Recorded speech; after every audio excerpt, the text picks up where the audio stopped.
Paz e graça.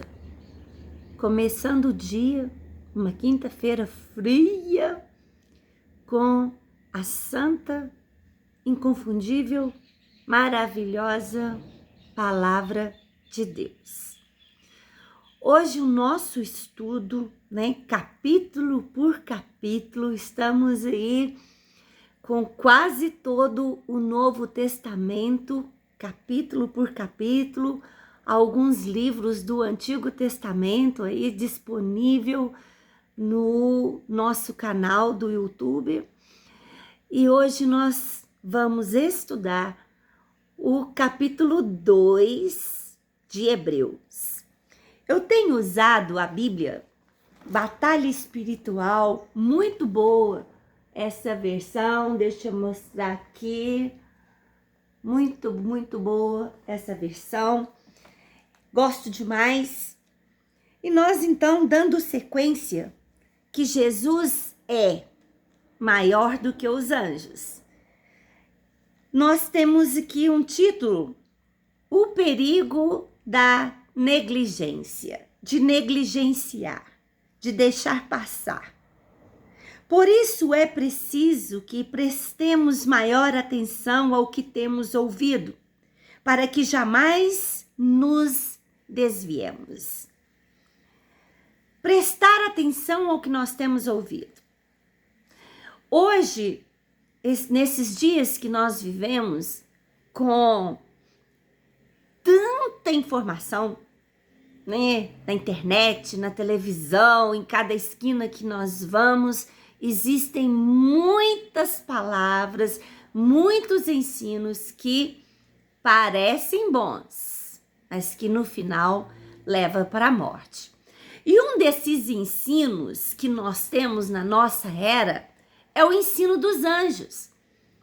Existem congregações que servem aos anjos, que adoram os anjos, que recebem anjos e existem pessoas que devem conhecer mais do que eu. Eu não tenho muita informação, mas estão aí enganando as pessoas. Por quê? Porque nós aprendemos no capítulo 1 e vamos aprender mais um pouco aqui no capítulo 2 que Jesus é infinitamente maior, soberano, supremo do que os anjos. A ele nós devemos orar.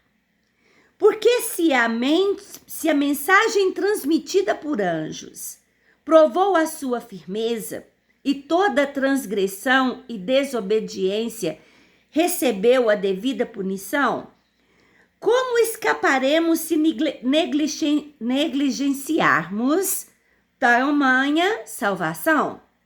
Esta salvação, primeiramente anunciada pelo Senhor, foi-nos confirmada pelos que a ouviram.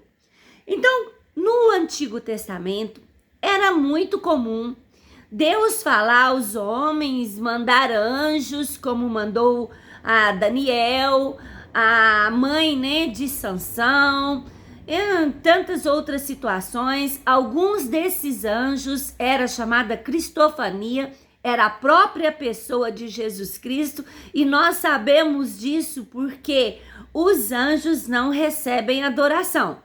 Então, quando nós vemos algumas situações em que a pessoa se prostra diante de um anjo, fosse Daniel, fosse Josué, quando se trata do Senhor Jesus, ele recebe adoração. Quando se trata de anjos, eles falam que eles são conservos como nós. Então, eles não recebem adoração. Olha, temos que reconhecer isso, Então, ele fala, se mesmo quando os anjos, mandado por Deus, falava e as pessoas ouviam e obedeciam, quanto mais agora a revelação através de Jesus Cristo, a nova aliança, o tempo da graça, quanto mais agora, recebendo o próprio Deus, nós vamos negligenciar, nós vamos deixar de ouvir? Não. Deus também deu testemunho dela por meio de sinais, maravilhas, diversos milagres, dons do Espírito Santo, distribuídos de acordo com a sua vontade. Através de Jesus Cristo, nós tivemos o Deus Todo-Poderoso morando dentro de nós. Aquele véu rasgado em que nós temos ousadia para chegar. Então, e nós hoje temos a palavra, o verbo, né? A palavra, e nós temos sinais e maravilhas. Aconteceu no passado com Jesus Cristo, com a igreja que nasce ali no Pentecostes, né, recebendo o Espírito Santo, e entre nós. O que nós não vemos, infelizmente, é a mídia, né? Trazendo tudo de bom que a igreja tem feito no presente século, no século passado, trazendo todas essas bênçãos, essas informações. Infelizmente, tudo que nós vemos na televisão é coisa ruim, notícia ruim, falar mal de governo, falar mal da igreja, mal de líderes. Por quê?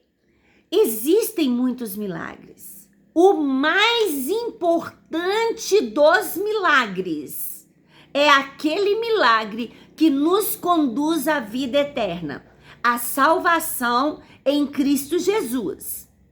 Pode ser que muitos, e tem sido assim, muitos estão doentes e morrendo com Covid, morrendo com câncer, com acidente. Pode ser, né? Nós estamos sujeitos a o que nós vivemos neste mundo.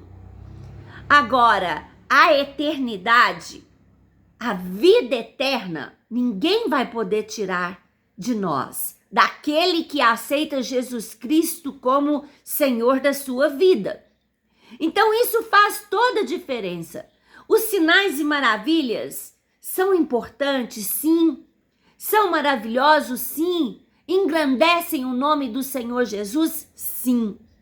Agora, o principal milagre que eu gosto muito de frisar, né? É o milagre da salvação. A nossa vida entregue nas mãos do Senhor Jesus.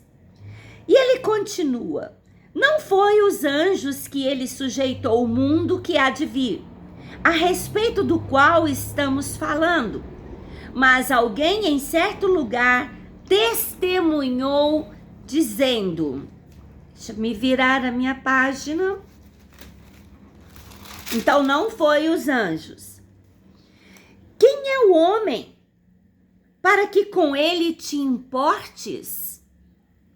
E o filho do homem para que com ele te preocupes? Tu o fizestes um pouco menor do que os anjos e o coroastes de glória e de honra.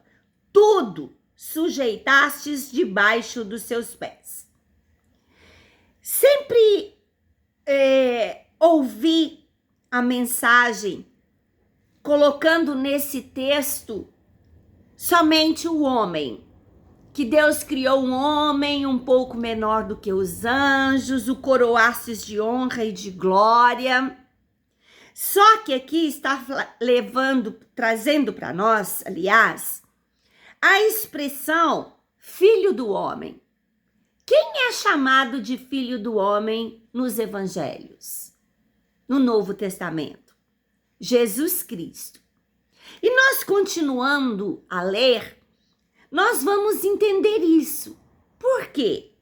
Nós estamos já participando do reino de Deus. Sim. Já somos igreja de Cristo. Sim. Já temos poder, mas não de nós. Pelo Espírito Santo de Deus, nós podemos orar, nós podemos buscar em Deus milagres, maravilhas, como muitos têm feito, né? E multidões sendo salvas. tudo é pelo poder de Deus. Agora, Deus sujeitou todas as coisas debaixo dos pés dos homens? Não. Nós seremos como Ele. Na eternidade, nós seremos como Jesus. Quando nós passarmos dessa vida, nós teremos um corpo de glória. Agora nós somos limitados e nós vamos entender um pouco mais. Vamos lá.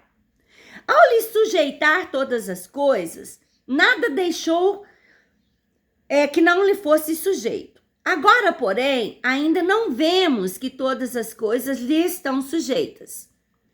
Vemos, todavia, aquele que por um pouco foi feito menor do que os anjos, Jesus.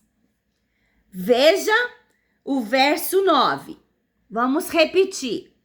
Vemos, todavia, aquele que por um pouco foi feito menor do que os anjos.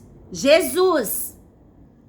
Jesus, coroado de honra e de glória, por ter sofrido a morte, para que pela graça de Deus, em favor de todos, experimentasse a morte. Jesus deixou a sua glória.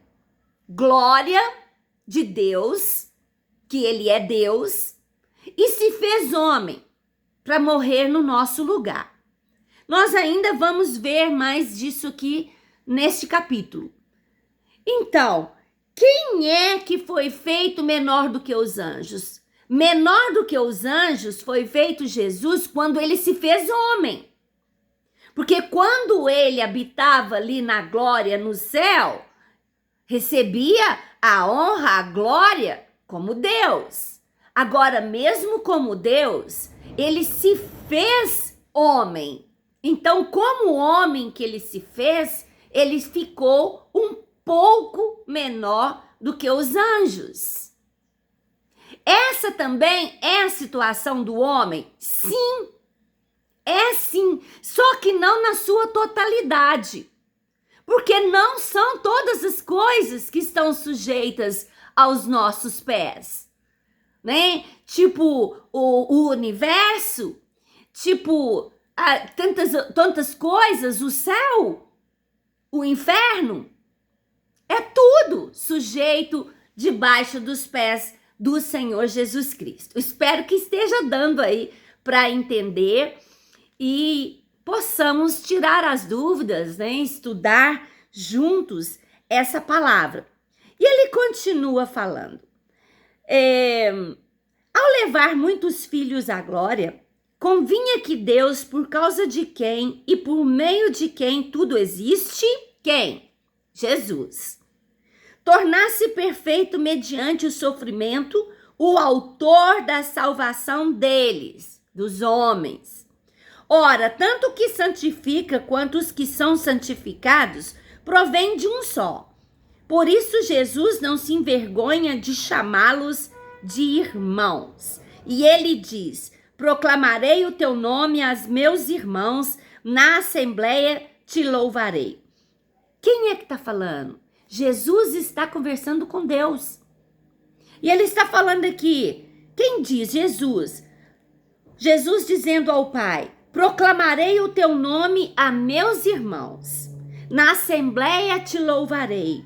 E também nele porei a minha confiança. E novamente ele diz: aqui estou e com os filhos que Deus me deu. Veja bem, Satanás, ele odeia o homem. Ele odeia Deus. Ele errou, ele pecou e ele teve uma sentença definitiva, tudo traçado e escrito, que Deus não vai mudar. É a sentença de Satanás, dos seus anjos e de todos que não quiserem entregar a sua vida para Jesus. O inferno, né? E depois o inferno que vai ser lançado no lago de fogo e enxofre. Então essa é a situação de Satanás. Não houve perdão para ele. O homem pecou e houve perdão para o homem. Grandes planos Deus teve e tem para com o homem. O criou para louvor e adoração do seu nome, né? E agora vem nos dizer, né, que o tanto que santifica, versículo 11, quantos que são santificados, provém de um só, provém de Deus. Jesus é o que santifica, nós os que somos santificados, somos agora irmãos de Jesus Cristo, o primogênito do Pai, o primeiro. E aí vem nós, né? Que bênção! Um dia nós seremos como ele. Esse dia chegou? Não! Nós ainda moramos aqui nesse corpo. Esse corpo sujeito à doença, à corrupção, em tantas outras coisas. Mas um dia nós seremos como ele. Governaremos juntamente com ele. Isso não tira o fato de que nós já estamos assentados em lugares celestiais. Mas esse texto está falando de Jesus Cristo, né? Portanto, visto que os filhos são pessoas de carne e sangue, ele também participou dessa condição humana, para que por sua morte derrotastes aquele que tem o poder da morte, isto é, o diabo, e libertasse aquele que durante toda a vida estivessem escravizados pelo medo da morte. Jesus, pelo seu sangue, né, que ele derramou, ele participou da condição humana do homem. O que significa isso? Não poderia ser como Deus. Ele sentiu os cravos, ele sentiu as chicotadas, ele sentiu desejos como homem, necessidades como homem. A diferença é que a Bíblia diz que em tudo, ele venceu. Ele não pecou. Aí ele serviu para ser o último cordeiro, perfeito. Não precisaria mais sacrifício. É isso que a palavra de Deus está querendo nos dizer. O último cordeiro, o cordeiro perfeito, que nasceu sem defeito, ninguém sem pecado, ninguém nasceu nessa condição, né? Adão e Eva, mas que perverteu. E Jesus conheceu a condição humana. Por que isso é muito importante para nós? Porque Jesus conhece a nossa necessidade, conhece a nossa dor, porque foi feito homem. Então ele conhece, né? E termina dizendo este capítulo: porque tendo em vista o que ele mesmo sofreu, quando tentado, ele é capaz de socorrer aqueles que também estão sendo tentados. O que está querendo dizer para nós aqui, para a gente encerrar? Jesus sabe o que é traição, sentiu na pele. Jesus sabe o que é injustiça, sentiu na pele. Jesus sabe o que é ter fome. Jesus sabe o que é ver tanta gente sofrendo. Jesus sabe o que é ter dor de barriga. Jesus sabe o que é sofrer dor de cabeça, o que é passar pela morte. Tudo o que nós sofremos, nós temos em Jesus esse homem, Deus, né, que se fez carne por nós e que pode compreender a nossa dor, e assim a Bíblia diz que ele intercede por nós, porque sabe o que é a dor. Amém? Vamos orar? Senhor nosso Deus e nosso Pai, graças te damos por essa palavra, conhecer um pouco mais de Jesus. Ele se fez homem, morreu no nosso lugar, e como homem, ele conhece a minha dor, a dor do meu irmão, de cada um que está ouvindo, ele conhece. Por isso, ele sensibiliza com os nossos problemas e com as nossas dores. Senhor, toma nas tuas mãos a minha vida, a vida de todos que estão ouvindo essa mensagem e que possam crer nesse Jesus que é poderoso, para salvar, para curar, para essa obra completa nas nossas vidas, em nome de Jesus.